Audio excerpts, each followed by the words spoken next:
Muy gentil, muy buenas noches a todos ustedes. Los felicito por tener esta oportunidad de podernos encontrar y obviamente saludo la oportunidad que me da la institución para poder intercambiar ideas y poder conversar sobre algunos puntos importantes sobre dos cursos que vamos a llevar, el curso de Economía y el curso de Geografía.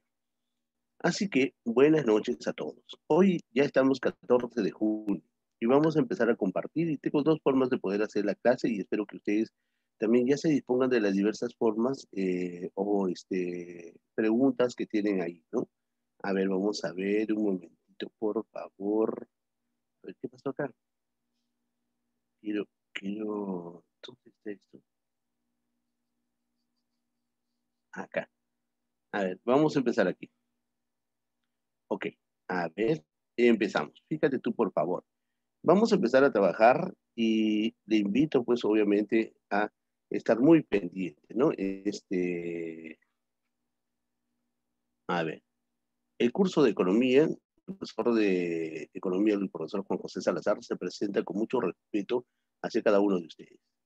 Bueno, primero que nada, estamos colocando acá el nombre del año 2021.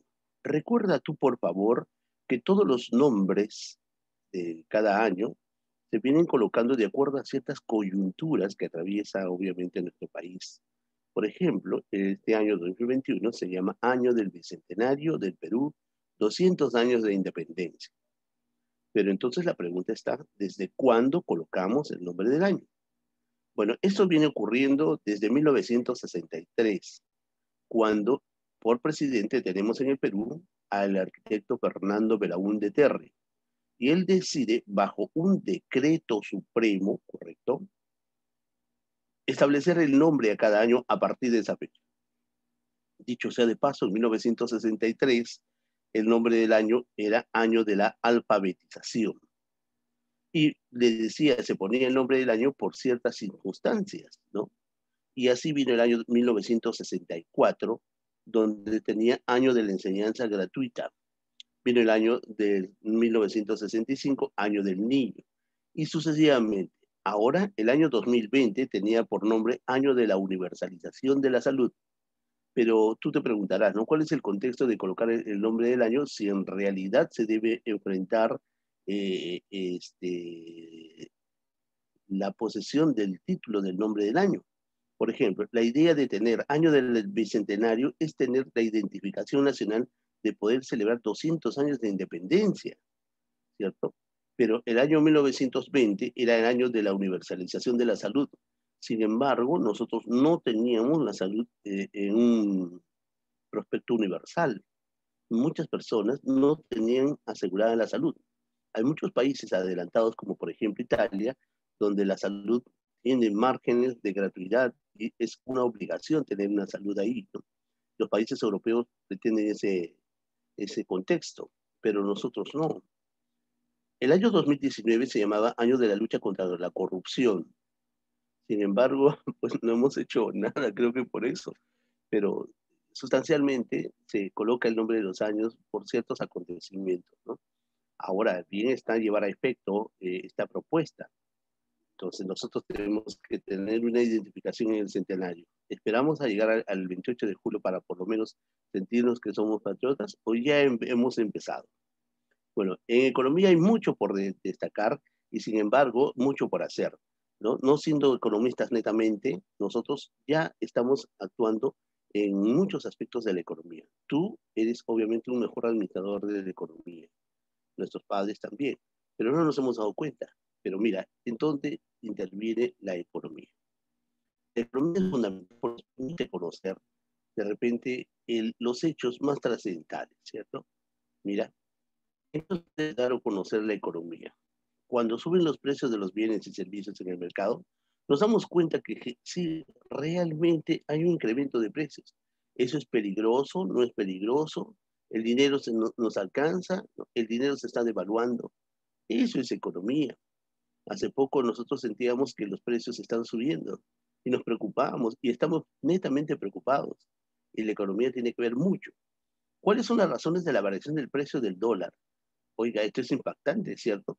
podríamos dar una razón muy sencilla en decir al acontecer económico o político, pero ¿existen otras razones? Si esto nos perjudica, sí. Disculpe, profesor, yo no uso dólares. ¿Por qué me tiene que interesar? Nos tiene que interesar mucho porque la variación del dólar disminuye obviamente la capacidad adquisitiva de nuestra moneda. El incremento de los productos básicos para el sustento familiar, claro, el índice del precio consumidor va subiendo y eso es el factor sustancial de la medición de la inflación. ¿Te acuerdas hace poco que la SUNAT dijo que debería intervenir por lo menos con el propósito de la fiscalización a todas las personas que tenían más de 10.000 soles en las instituciones bancarias? Y muchos empezaron a negarse. ¿Por qué? ¿Por qué? Pues no sé por qué uno se niega, ¿no? Si lícitamente hemos podido tener un ahorro, no veo por cuál es la razón de que ellos estén negando. Pero sí podemos sospechar que existen personas que tienen dinero en el banco, pero no han justificado el ingreso de ese dinero. Mira, imagínate nomás, podemos hacer una hipótesis. Puede haber ladrones en nuestro país y esos ladrones cada vez que hacen obviamente efecto de su mal comportamiento, el efectivo lo pueden depositar en el banco, ¿cierto? Una inversión de una conducta inmoral, ¿cierto? Pero entonces la SUNAT, que es la Superintendencia Nacional de Administración Tributaria, interviene o va a fiscalizar. Él no dice que te va a indagar, va a fiscalizar de dónde sale eso, seguramente como un pretexto para poder tener mayor recaudación tributaria. Tomar una decisión muy simple de tomar una inversión, ¿no? Con los pocos ahorros que disponemos. Muchas personas han perdido el trabajo, muchas personas no saben qué hacer. Dicen, no, mira, yo tengo este dinero, ¿qué puedo hacer? Y han hecho todo lo necesario y todos los posibles proyectos para poder hacer emprendimientos que mejoren su calidad de vida, ¿no? Y esto obviamente no es solamente en nuestro país, en muchos países. Cuando un joven que estudia en la universidad pública o particular decide trasladarse a una universidad nacional porque evidentemente ya no alcanzan los recursos, o tomar simplemente una decisión de estudiar en una universidad particular, ¿es fácil acaso tomar esa decisión? Eso es un costo de oportunidad, que es parte del precepto de la intención de elegir qué cosa debo hacer. La economía nos agudiza. O simplemente el hecho de poder ir a la universidad o tomar un momento de ocio, ¿no? Salir de vacaciones, como hemos visto muchas veces en la televisión, unas señoritas que van de viaje a todo sitio, pero no se sabe la razón de su trabajo. ¿Esa es economía? Sí, ¿no? Hay que saber, ¿no? Tú sabes de que el trabajo es digno y por eso tenemos una remuneración, pero debe ser obviamente orientado al buen trabajo, ¿cierto? Tomar una gaseosa o tomar un helado es una decisión importante, ¿cierto? Eso es parte de las decisiones de la economía. Entonces, es muy importante establecer, por ejemplo, cuando vemos productos, ¿no? En nuestro medio que están subiendo de precio respecto a otros puntos. Por ejemplo, alguien me decía, no, profesor, disculpe, si usted va a comprar este producto acá en Miraflores, ¿no? ¿Por qué no se va al centro de Lima y va a encontrar el mismo producto, pero a bajo precio? ¿No? ¿Qué es lo que pasa ahí? Hay distorsión. Por como decía una mamá ayer, ¿no? ¿Cómo es posible que los precios en el mercado suban y el gobierno no hace nada absolutamente? Y no existe ninguna razón. Efectivamente, eso se llama especulación. Ahí es donde tienen que intervenir las autoridades para regular los precios, ¿no? Bueno, esto y otros aspectos, es importante entender entonces la razón de la economía. Ahora, lo que vamos a hacer a continuación es empezar a resolver las preguntas. Fíjate, tú he visto que es una forma muy propia de poder estudiar, ¿no? Y ver cómo hacemos para responder. ¿Qué es la economía, no? ¿Cierto? ¿Es una ciencia? ¿Desde cuándo es una ciencia? ¿Y qué nos permite entender? La pregunta dice, según la definición de la economía, ¿es correcta afirmar cuál de todas era la correcta, no? Tú empiezas a leer. ¿Es una ciencia exacta? Uy, no, no es una ciencia exacta, que busca analizar la abundancia de los recursos. Si tuviéramos abundancia de recursos, no tendríamos, no, pues, obviamente, la necesidad de la existencia de la economía. No habría problema, al contrario, los recursos son escasos, ¿cierto? Es una ciencia natural que interpreta el problema de la escasez. Tampoco es una ciencia natural que pretende entender de que nos faltan recursos. Es una ciencia social. Esta sí es una ciencia social, ¿no? Pero para poder entender la razón de nuestra respuesta, debemos saber nosotros lo siguiente. Primero, entender de que la economía proviene obviamente de dos voces, ¿no? Oikos, que significa casa y hacienda, y no administración o la ley. Es decir, si juntábamos estas dos raíces, encontrábamos la oikonomía. Y podíamos entender que un concepto ortodoxo era que la economía era la administración o gobierno de la casa o de la hacienda, ¿cierto? Pero eso es un precepto ortodoxo muy antiguo y el mundo ha evolucionado, ¿cierto? Y ya la economía no es simplemente el hecho de ver una concepción de la plutología, es decir, el estudio de la riqueza. Hoy se ha convertido en una ciencia, pero para poder entender qué cosa es la economía, vamos a enfatizarnos que la economía es una ciencia que estudia a las sociedades, es decir, al hombre en un comportamiento en grupo, y utiliza los recursos que son obviamente necesarios y son muy escasos para producir productos o bienes que nos van a ayudar obviamente a todas las personas. Nos van a ayudar porque vamos a poder satisfacer nuestras necesidades. Entonces, un concepto sería que la economía es una ciencia social que estudia la asignación óptima de los recursos, o sea, el buen uso de los recursos, porque son escasos, para los diversos fines alternativos que tengamos, ¿cierto? En este caso, poder satisfacer una necesidad. Y este concepto nace cuando la economía se convierte en una ciencia. Y cuando la economía se convierte en una ciencia, obviamente, cuando aparece dos razones esenciales, ¿no? Hablamos nosotros de la famosa Revolución Francesa y hablamos de 1776. Y el concepto esencial cuando los griegos pretenden utilizar la economía. Entonces, para poder dar nuestra respuesta, decimos, empezamos a estudiar. ¿Es una ciencia social? Sí. Y se preocupa por la satisfacción de las necesidades primarias, no solamente las necesidades primarias, sino las secundarias y las terciarias, o sea, todas las necesidades. La ciencia social que estudia la administración de los recursos múltiples, dándoles usos alternativos para satisfacer las pocas necesidades. No, acá también está equivocado, ¿cierto? Porque las necesidades obviamente son infinitas. Entonces, la respuesta es la ciencia social que intenta resolver el problema para enfrentar los recursos escasos de las múltiples necesidades. En este caso, esto viene a ser nuestra respuesta, ¿cierto, chicos? Muy bien, vamos a la segunda. Pero el concepto de economía, habíamos dicho que es un concepto, tenemos dos tipos de conceptos, el concepto ortodoxo y el concepto moderno. En el concepto ortodoxo aparece que la economía es una ciencia o doctrina que permite mejorar la administración de la ciencia, ¿cierto? Entonces, eso habíamos visto nosotros con solamente la descripción de la etimología de la economía. Entonces aparece un señor, que es Aristóteles, que obviamente utiliza el precepto y considerado el padre de la economía antigua. Mira las obras que él desarrolla, ¿no? La metafísica, la ética, la retórica, la biología, la política, la lógica, las artes. A él se le conocía como Estagirita o el filósofo, ¿cierto? Bueno, nacido en Macedonia. Esto es el precepto de Aristóteles, considerado el padre de la economía antigua o ortodoxa. En el concepto contemporáneo y moderno aparece obviamente la concepción de la economía como una ciencia que administra los recursos escasos con la condición de poder satisfacer las múltiples necesidades. Y aparece Adam Smith, ¿no? Adam Smith Jr. Douglas. Este es un joven escocés nacido en la isla británica que obviamente es muy estudioso. A los 14 años ingresa a la Universidad de Glasgow, ¿no? Y pues obviamente es un economista, un sociólogo y un filósofo. La primera obra que él escribe es Teoría de los Sentimientos Morales. Y la obra magistral, Cumbre, es una investigación sobre la naturaleza y la causa de la riqueza de las naciones, ¿cierto? Autor también de la teoría de la mano invisible y las decisiones de jurisprudencia. Nacido en Escocia, en el Reino Unido. Él siempre lo vamos a estudiar porque tiene un estudio paralelo con Carlos Marx, joven también alemán, que a los 17 años ingresa a la Universidad de Bonn en Alemania.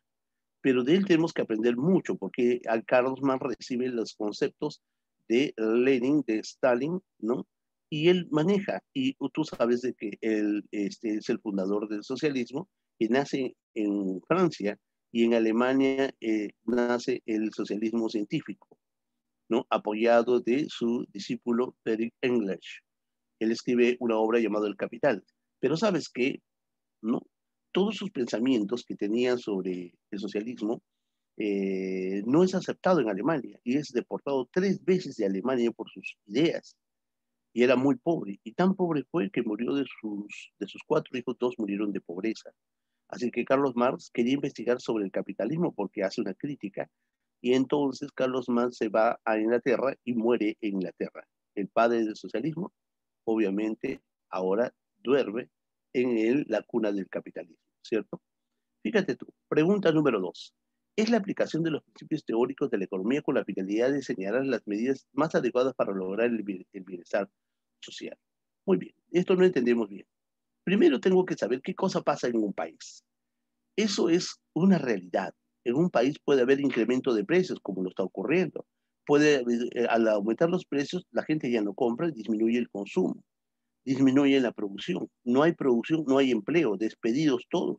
¿Qué hacemos? No hay crédito, las empresas cierran, disminuye el crédito en los bancos porque ¿de dónde vamos a pagar? Sube la tasa de interés, hay un malestar total. Esto es nuestra realidad. Pongamos este esquema, ¿cierto? Ahora, nace obviamente parte de la economía normativa, que estudia justamente lo que está pasando en la realidad. Esto es la realidad. Por lo tanto, la economía normativa lo estudia, pero tratando de dar un propósito de solución ideal, ¿cierto? O sea, subjetivo, ¿correcto? Subjetivo. Busca una solución y para eso pretende al Estado encontrar una solución. Pero como vemos muchos problemas en la sociedad, da medidas, medios y mecanismos que intenten resolver estos problemas de la sociedad. Por lo tanto, de acuerdo al problema, aplicará lo que conocemos nosotros como la famosa política. ¿Pero qué tipo de política? Política política económica. De esa manera, de acuerdo al problema que se está dando en la economía, aplicará el tipo de política económica. ¿Correcto? Ahora bien, escucha. Por ejemplo, si es en el contexto de la moneda, aplicará la política monetaria. Si es el concepto de exportaciones e importaciones, política de comercio exterior. Si es el concepto de la salud, política de salud. Política fiscal, política tributaria o política de educación o cualquier otro tipo de política que ayude a resolver los problemas de la sociedad.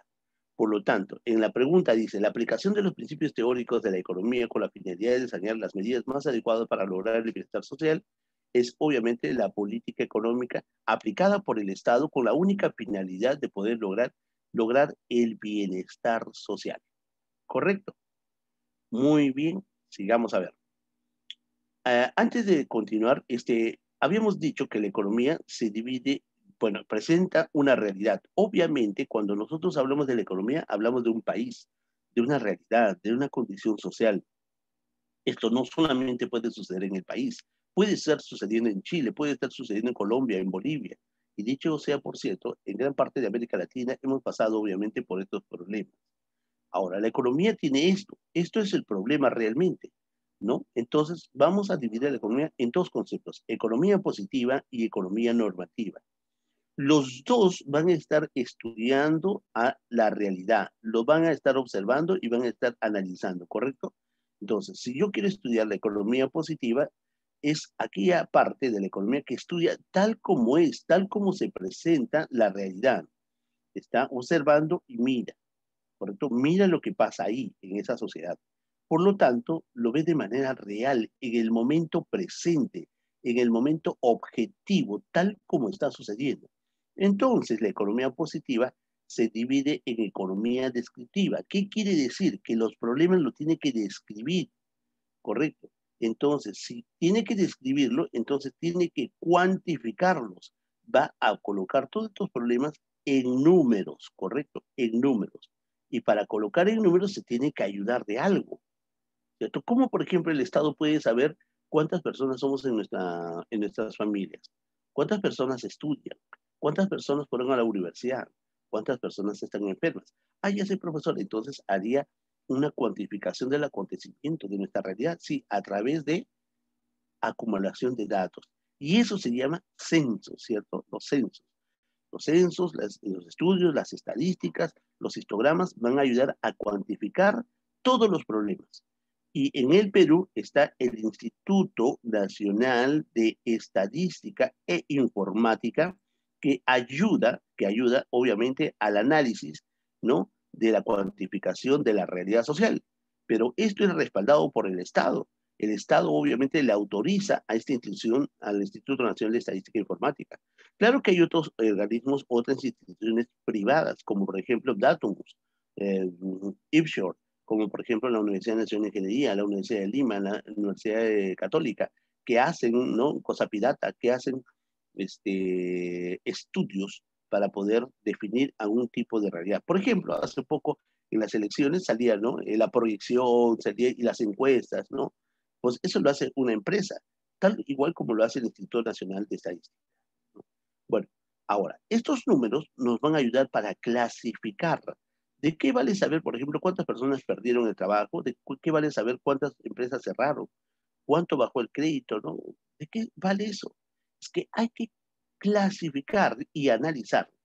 Entonces, la economía positiva se divide en la teoría económica y la teoría económica se divide en microeconomía, que habla de una economía doméstica, habla de una economía de los precios, llamado también teoría de los precios, porque habla de el mercado. Y en el mercado, ¿quiénes se presentan? En el mercado se presentan obviamente los ofertantes y también los demandantes. ¿Y qué hace el ofertante y el demandante en el mercado?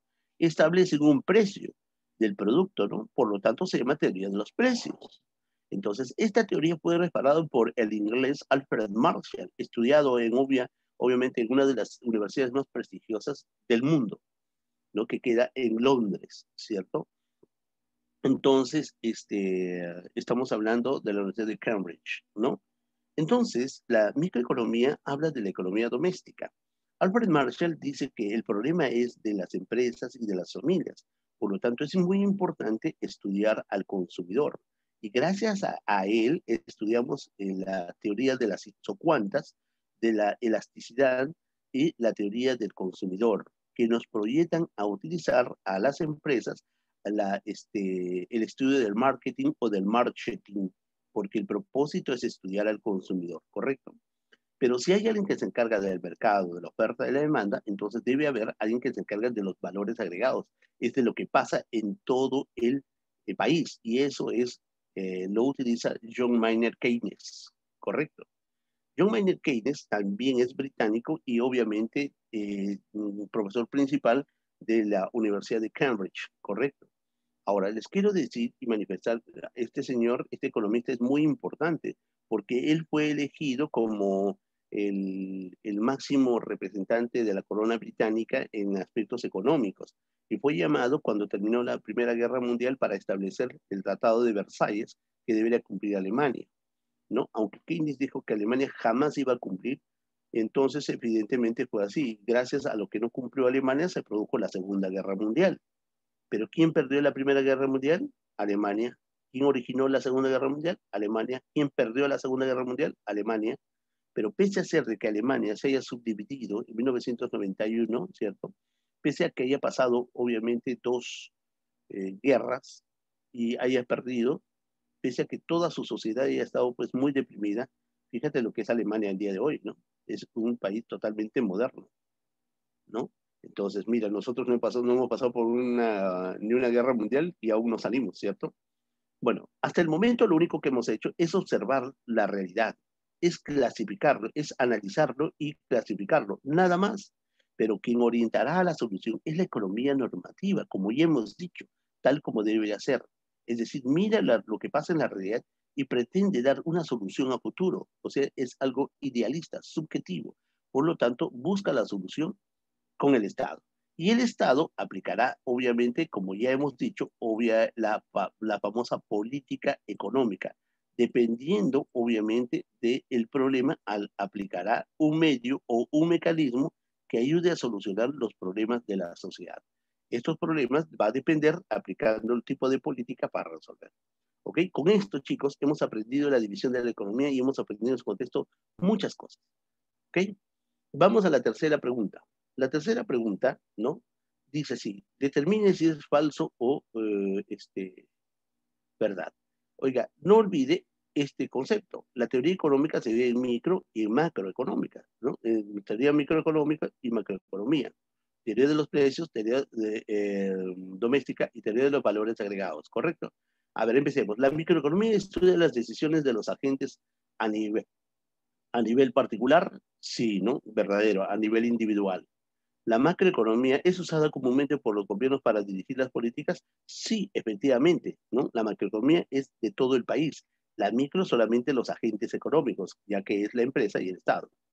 La microeconomía surgió con la escuela de keynesiana. Oh, no, eso no, ¿no? ¿Cierto? Eso no lo es, ¿no? La macroeconomía trata temas de inflación, de desempleo e inflación. Sí, eso es justamente lo que trata. Problemas que alcancen a todo el país, ¿correcto? Inflación, recesión, desempleo, Producto Bruto Interno, producción nacional bruta, todo eso habla la macroeconomía. La microeconomía trata de temas de la teoría de la empresa, teoría del consumidor, oferta, la demanda, por supuesto, eso sí, ¿no? Entonces, para tal efecto, esto será nuestra respuesta. ¿Ok? Pregunta número 4. ¿Cuál es el problema de la economía? ¿Cuál es el problema económico que sustenta una dicotomía entre dos variables que se contraponen entre sí? Uy, Dios mío, dicotomía. ¿Y ahora qué hacemos? Es fácil recordar esto, que la economía existe porque hay necesidades y las necesidades son totalmente ilimitadas, o sea, tienden hacia el infinito. Los recursos también, ¿no? Claro que las economías, perdón, las necesidades aumentan constantemente. Tú tienes una necesidad y vas a tener otra y otra y otra y otra. Y los recursos que obviamente ayudan a satisfacer estas necesidades, ¿correcto? También van a crecer porque son parte del producto del hombre, ¿no? Mira, es diferente. No se puede igualar porque el hombre tiene tantas necesidades. Yo hacía un ejemplo, ¿no? Por ejemplo, mira, decía así, a ver, un joven que está viviendo, por ejemplo, en Puno, por decir así, ¿cierto? Y él quiere ingresar a la universidad. Y un joven que vive en Londres. ¿Cuál de los dos tiene mayor necesidad? Y tú fácil dices, ay, el de Puno porque no tiene recursos. No, es al revés. Cuanto más necesidades, más desarrollo que una sociedad, más necesidades va a tener. Por ejemplo, un joven que vive en el pueblo, ahí, ¿no? En las alturas, él está muy feliz ahí, tiene lo que quiere, actúa libremente. Y un joven en la ciudad, no, cada día se le presenta mayor necesidad. Fíjate nomás en un claro ejemplo de tu celular. ¿Mm? Cada día no quieres otro celular que tenga otras aplicaciones. No, el otro día yo vi a mi sobrina, no sé, su papá le compró un celular que tenía, pues, creo que 8 cámaras, creo, no sé por qué tanto, había tantas cámaras ahí. Y yo veo mi celular tiene una, creo, ¿no? Y creo que ni tiene, creo, pero en fin. Pero, ¿te das cuenta cómo las necesidades aumentan en el hombre? El hombre es muy exigente. Por lo tanto, estas necesidades van a ser hacia el infinito, ilimitadas. Los recursos son escasos, ilimitados. Por lo tanto, se enfrentan esta dicotomía. Si no se enfrentara, no habría desequilibrio, no habría problema. Por lo tanto, no habría economía. ¿Me entiendes? Gracias a este desequilibrio aparece, obviamente, la economía. Y el otro nombre de la economía es obviamente la teoría de la escasez de estos recursos. Por eso, la existencia básica de la economía es la escasez, ¿correcto? Y ahora, entonces, yo tendría que analizar mi respuesta. A ver, dice así, ¿abundan recursos y necesidades satisfechas? Falso, ¿cierto? Los recursos, escasez de recursos, insuficiente de necesidades, ¿ah? ¿Verdadero o no? Creo que sí, ¿no? Falta de recursos, insuficiencia de necesidades, influencia de recursos, escasez de necesidades, no, incremento de desempleo y crisis de capitalismo, no, por lo tanto sería ahí. ¿Cierto? B. Problema 5. Uy, me hablan de los bienes que se consumen conjuntamente. ¿Y qué haga, profesor? Eso lo no sé, eso tendrá que saber usted. A ver, vamos, a los bienes. Los bienes complementarios. Café con leche, ¿cierto? eh, pan con mantequilla, ¿no? El CPU con el teclado, ¿cierto? El monitor con el teclado, son bienes complementarios. Camisa, corbata, son bienes complementarios. Estos bienes complementarios son conexos, o sea, se satisfacen mutuamente, ¿correcto? Otra forma de definir son conexos. ¿Ok? Bien, si yo conozco eso, entonces voy a poder conocer dos cosas esenciales acá. Mira, Los bienes se clasifican de acuerdo a su relación, porque son complementarios, como ya hemos explicado, café y azúcar, pan con mantequilla, camisa, corbata, o bienes sustitutos. Los bienes sustitutos también son sucedáneos, porque uno puede reemplazar a otro. Oye, ¿quieres café o quieres té? ¿Deseas pollo o deseas pescado? ¿Nos viajamos en bus o nos vamos en taxi? Es una decisión que hay que tomar, ¿cierto? Muy bien. Pero ¿qué sucede con los bienes complementarios? Escuchando, por favor. Fíjate tú. Si yo tengo dos bienes, el café y el azúcar, o el pan y la mantequilla, o la camisa y la corbata, ¿ya? Vamos a ver. Si yo tengo café y azúcar, mira, X es el café y Y es el azúcar, ¿correcto? A ver, si sube el precio del café, sube el precio del café, yo pregunto, ¿es necesario comprar azúcar? No, profesor, porque si sube el precio del café, ya no voy a comprar café. Menos voy a comprar azúcar, pues, ¿para qué voy a comprar azúcar si no voy a comprar café? Entonces, si sube el precio de uno, baja la demanda del otro. Esa es una relación inversamente proporcional, pero solamente se va a dar en los bienes conexos o complementarios, ¿correcto? ¿Estamos? Perfecto. Si yo me voy a comprar, por ejemplo, ¿no? Por ejemplo, este sistema de cómputo, ¿no? Si yo me quiero comprar este monitor y si sube el CPU, uy, ya no, pues ¿no? Ya no me voy a comprar y por lo tanto la demanda del otro baja. Pero si yo me compro y me favorece con este precio, ¿no? Por decir, baja el precio del café, uy, qué bien, porque voy a comprar café y a la vez también va a aumentar mi demanda de azúcar, ¿cierto? Inversamente proporcional. En el caso de los bienes sustitutos no sucede así. ¿Por qué? Porque dice café o té. Si sube el precio del café, que es X, correcto, X, y el precio del té es Y, ¿ya? Si sube el precio del café, ya no compro café. ¿Qué cosa me compro? Té, pues, ¿no? ¿Cierto? El otro. ¿Quieres Coca-Cola, Inca Cola o Pepsi? ¿Coca-Cola o Pepsi? ¿Cuál quieres? Oye, pero el precio de la Coca-Cola subió. Entonces nos llevamos la Pepsi, ¿viste? Sube el precio de la Coca-Cola. Entonces, si subió el precio, ya no voy a elegir la Coca-Cola. Voy a elegir, obviamente, Pepsi, ¿cierto? Me compro Pepsi, me compro Pepsi. Entonces, una relación directamente proporcional. Eso sucede en los bienes sucedáneos o en los bienes sustitutos, ¿correcto? A ver, entonces, a responder esto. ¿Qué dice? Los bienes que se consumen conjuntamente, ¿ves? En conjunto, debido a la necesidad de su consumo simultáneo, ¿cuáles son? Y acá no existen los bienes conexos, ¿o sí? ¿Cuáles podría yo colocar? Acá, los bienes complementarios, ¿cierto? Muy bien. Ahora, de acuerdo a su relación, ya lo viste, ya pasamos ¿no? Son complementarios y sustitutos, ¿no? Dice, de acuerdo a su relación, son bienes complementarios y sustitutos.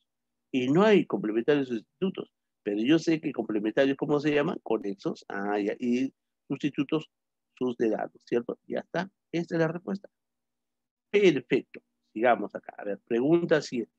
En un caso particular de un bien inferior, Dios mío, ¿qué es eso, profesor? ¿Qué sucede? Se requiere al bien cuya cantidad consumida aumenta al aumentar el precio. Si el tipo de bien no consumido con la ley de la demanda, uy, Dios mío, ¿qué es eso, profesor? Fíjate tú, muy fácil. A ver, yo salía a comer, me voy a mi trabajo, ¿cierto? Me voy a mi trabajo y tomo el micro. He cansado en el micro, ¿no? Porque obviamente está lleno, no hay asientos y tengo que estar parado como una hora para llegar a mi trabajo, ¿no? Está lleno, terrible, nos asaltan, no hay sitio, uf, ya. Todos los días así, me incomoda. Pero llego a mi trabajo y mi jefe me da una sorpresa, que acaban de ascenderme, ¿no? Y me dan mi aumento de sueldo. Yo antes ganaba, digamos, 900 soles, ¿ya? Ahora gano, porque pues obviamente ya soy profesional y todo eso, ahora gano 3.000 soles. De 900 a 3.000, ¿no? Uf, me subieron el sueldo.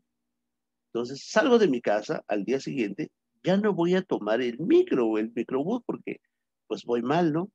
Ahora que tengo dinero, tomo un taxi. ¿Está bien? Y yo voy tranquilo, no, nadie me empuja, nada, y llego a mi trabajo. Ahora, ¿cuál es el bien inferior? El bien inferior va a ser el bus, porque ya lo voy a consumir.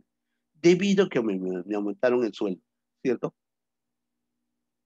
¿Está claro? Ya. Y eso, profesor, ¿en qué caso sucede? Esto pregunta de admisión a la Universidad Nacional de Ingeniería, correcto. Mira, esto pasa, se llaman bienes giffen. Pasa cuando el bien es inferior, ¿ves? ¿No? La escasez de los bienes, no hay bienes sustitutos. El bien requiere parte, es importante del consumo del consumidor, ¿no? O sea, parte del presupuesto del consumidor. No es un bien de lujo. Entonces las personas van a elegir, obviamente, un bien Giffen. El bien Giffen, la palabra Giffen es gracias dado por Marshall, ¿no? De tal forma de que ve una demanda contraria, no es real. Es que, mira, te quiero contar una cosita. La curva de la demanda es de esta manera. Esto es el comportamiento natural de la demanda, ¿correcto? Entonces, si yo digo, yo tengo un precio, consumo tanta cantidad, ¿cierto? Precio uno, entonces yo consumo esta cantidad número uno. Sube el precio, sube el precio. Precio 2, subió el precio. ¿Qué pasa con mi demanda? Se restringe, ¿cierto? Se restringe. Baja pues la demanda, ¿cierto? Bajó, ¿ves? ¿Cierto? En medida que subió, obviamente, el precio. Esa es una conducta normal. Pero en los bienes Giffen es al revés. Mira, ¿no? Precio uno, cantidad uno. Sube el precio, pues obviamente sube la demanda. Uy, profesor, contrario a la ley de la demanda. Sí, contrario a la ley de la demanda. Pero queda por de antemano entender que son netamente bienes inferiores. Por lo tanto, esto es la respuesta, ¿cierto? Bienes inferiores. ¿Está bien? Pregunta 8. Quiero hacerte un detalle. Mira, los bienes Giffen se van a dar, por ejemplo, en una sociedad donde hay pobreza, donde no hay bienes sustitutos, es un caos, ¿no? ¿No? Es básicamente bien que representa un consumo muy importante para la familia. No es un bien de lujo, como por ejemplo, ¿te acuerdas tú los tanques de oxígeno? ¿Sí? Antes el precio era bajo, ¿cierto? Pero luego de repente subió y la gente tenía que comprar, ¿no? Sube el precio y yo sigo comprando más. Y es una etapa de escasez, ¿cierto o no? Sí, profesor. Y esto es la demanda de los balones de gas. Profesor, eso sí es terrible. Claro, pues, ¿no? Sube a veces tengo que comprar obligadamente porque estamos en escasez. La escasez de los bienes sustitutos. No hay bienes sustitutos. Eso se llaman bienes libres. Pero ¿qué pasa cuando hay alguien, consumidores, que van a satisfacer sus necesidades con bienes de alto precio? Carros de lujo, cuadros, viajes, ¿no? Entonces, esos bienes, como por ejemplo, a ver, ¿quién se viste así? Farfán. ¿Tú crees que Farfán va a estar manejando un Volkswagen? ¿Tú crees que Farfán va a estar usando una zapatilla que no tiene marca? No, no, ¿cierto? En su vestimenta nomás creo que es $5,000, ¿no? Y eso, ¿no? Entonces, esos bienes que las personas eligen, que algunos consumidores eligen, ¿cierto? Se llaman los bienes Veblen.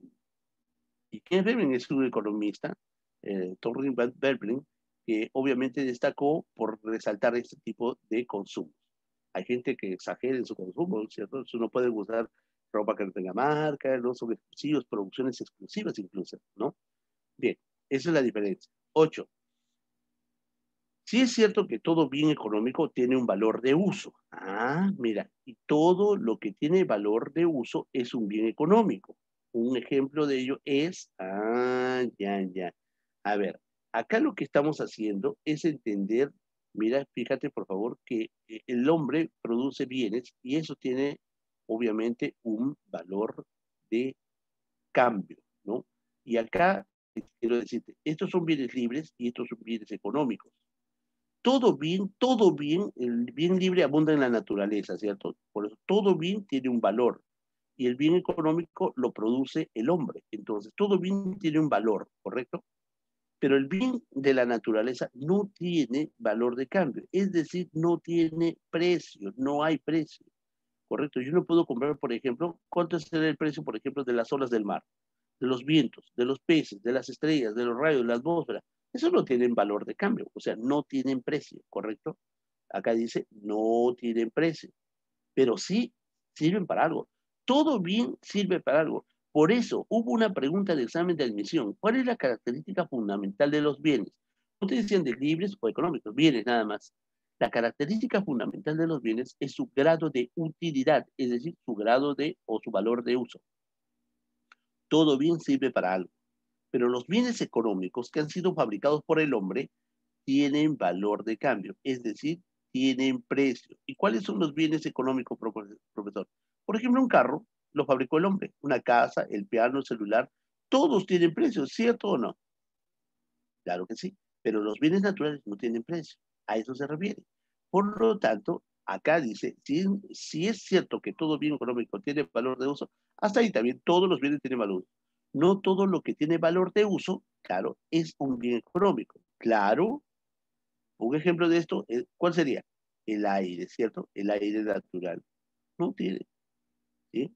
9. A ver, son bienes y servicios que forman parte de la canasta familiar, excepto canasta básica familiar es el alimento y las bebidas, sí. Vivienda y electricidad, por supuesto. Salud y transporte, sí. Combustible y cultura, sí. Pero acá no, pues mira, ve, el mercado y cultura, ¿cierto? O es al revés. A ver, alimentos, sí, eso también. Acá, salud y transporte, sí. Combustible y cultura, pero profesor, podría ser también mercado y cultura. Pero mercado habla de lo que forma parte del propósito, ¿no? Entonces dice acá, a excepción de qué. Ah, ya, excepción. Esto es la excepción, ¿cierto? Esta es la excepción. Ahí va. Sí, 9. Y hablamos de la 10 y nos falta la 10. Último. Un grupo de sensaciones experimentadas por el hombre ligadas a la ausencia de un recurso. ¿Saben qué, chicos? Les voy a decir una cosita. El hombre tiene a diario necesidades. Esa necesidad es una sensación. Y la sensación es una carencia, es una angustia, una falta eh, cotidianamente. Esta necesidad tiene que buscar una forma de satisfacerse. Y el hombre utiliza los bienes y servicios. Por lo tanto, estos son objetos, los bienes y servicios que hace el hombre son objetos que van a satisfacer, o sea, son objetos satisfactores, ¿correcto? Son los objetos satisfactores. Van a ayudar a satisfacer una necesidad. ¿Qué significa satisfacción? Significa sentirse solamente bien, ¿correcto? Solamente bien. Eso es satisfacción. Ahora bien, ¿qué pasa con las personas que no logran satisfacer una necesidad? ¿Qué les va a pasar? Un trauma, que puede ser un trauma físico o psicológico. ¿Qué es un trauma, profesor? Muchas de las personas a veces se incomodan cuando le dicen esto, ¿no? Fíjate, ¿te acuerdas de Cuevita? ¿Quién es Cuevita? El jugador de fútbol, pues, ¿no? ¿Y te acuerdas que él estaba en Rusia? ¿Y te acuerdas que estaba frente al arco para patear el penal? ¿Te acuerdas, no? ¿Cierto? ¿Ya? Y que todos gritábamos nuestro primer gol allá, ¿no? Ya ni siquiera pateaba, estaba ahí mirando la pelota y nosotros gritábamos gol, ¿no? Respirábamos para poder, ¡gol! ¿Cierto? Va Cuevita y ¡pum! La pelota se fue al arco de triunfo, no entró. ¿Y qué decíamos nosotros? Nos sentíamos mal, ¿no? Quemen a Cuevita, no puede ser, decíamos, ¿no? Que no vuelva, decíamos, ¿no? Cámbialo de equipo. Eso es un trauma. Quiere decir que un trauma es obviamente un cambio, ¿cierto? Cambio. ¿Te acuerdas cómo se llama este jugador de fútbol? Balán, ¿no? Farfán, Farfán. Farfán está jugando, lo golpearon, no puede jugar, ¿ya? Está mal, ¿no? Ese es un trauma físico. Muchas veces puede ser irreversible.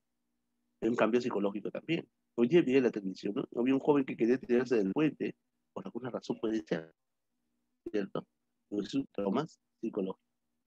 Bueno, el hombre es inteligente para resolver esos aspectos, ¿no? Muy bien, punto final. Ahí acabamos, ¿cierto?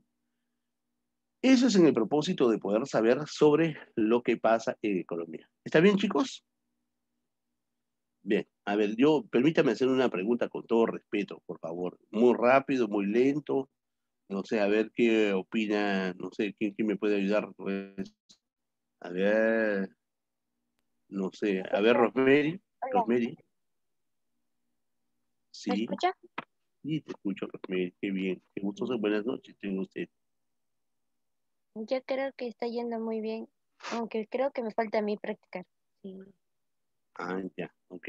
El tiempo, poco a poco, hijita. Sí, yo me comprometo a poder enfocar más para estar bien, es que el profesor, bueno, en fin, el tiempo, estoy preocupado en el tiempo, y estoy mirando la hora y, bueno, en fin, bueno, vamos a tranquilizarnos. Ahora vamos a hacer el otro curso, pero suave, despacito, pasito a paso, ¿correcto? ¿Ya? Y a ver si nos alcanza tiempo para conversar algunos aspectos más. A ver, nos vamos al otro curso, ¿les parece? ¿Sí? Ya, pero el otro curso permíteme participar así con usted, ¿cierto? Ya está, ¿ves? Aquí vamos a colocar y... Uy, no funciona. Ah, ya está, ya. Bien, este es el curso de geografía y acá también una